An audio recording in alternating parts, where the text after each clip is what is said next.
Bonjour, je m'appelle Antoine Thébault, je suis le directeur général de la société Cyproven.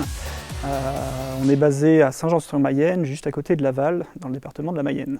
Chez Cyproven, en fait, on se considère comme un fournisseur de mégadonnées océaniques. Alors pour expliquer ça, l'idée c'est qu'on a développé ce qu'on appelle des navires de surface autonomes, donc sans équipage. C'est des bateaux qui font une vingtaine de mètres de long et qui vont nous permettre finalement de collecter des données en mer pour mieux comprendre les océans et mieux les surveiller. Et donc ces navires, quelque part, vous pouvez faire le lien avec les satellites spatiaux, puisque c'est le même principe. Nous, c'est des satellites de la mer. C'est des navires qui sont bourrés de capteurs divers et variés et qui vont nous permettre justement de collecter massivement de la donnée. Il y a deux aspects innovants chez nous. Il y a l'aspect technologique, en effet, puisque ce sont quand même des navires qui ont cette capacité à décider de leurs faits. Donc on prend un certain nombre de paramètres en compte de notre environnement, le trafic maritime, les hauts fonds, la météo, etc. Et on navigue finalement dans de bonnes conditions et de manière sécurisée. Il y a l'aspect énergétique, puisque ce sont des navires complètement électriques.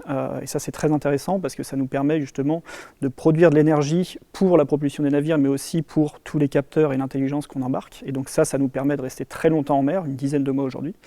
Mais la vraie innovation au-delà de la technologie, pour nous, c'est l'innovation, on va dire, business model. C'est-à-dire que à l'instar de beaucoup de nos concurrents et d'entreprises dans le domaine, on ne vend pas les navires, nous on vend la donnée qu'on collecte.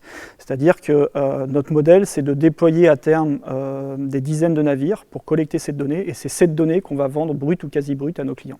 Notre ambition, en fait, c'est de développer à peu près 300 navires, déployer 300 navires un peu partout dans le monde qui vont fonctionner par zone d'intérêt d'ici 2028, donc 300 bateaux d'ici 2028. Et l'objectif, finalement, c'est avec ces 300 bateaux, ça nous permettra de couvrir une zone qui sera équivalente à la ZE européenne, donc un peu plus de 10 000 km² par mois. Donc ça donne un peu une représentation de ce qu'on imagine faire d'ici 2028.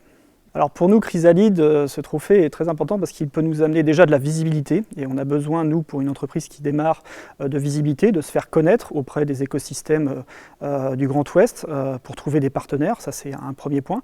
Et puis on a besoin aussi finalement de mieux nous connecter aussi à tous les acteurs du développement durable, puisqu'on travaille justement sur cette connaissance des océans, et on a besoin justement de se connecter à des acteurs de la recherche, à des acteurs institutionnels qui vont nous accompagner dans notre développement futur.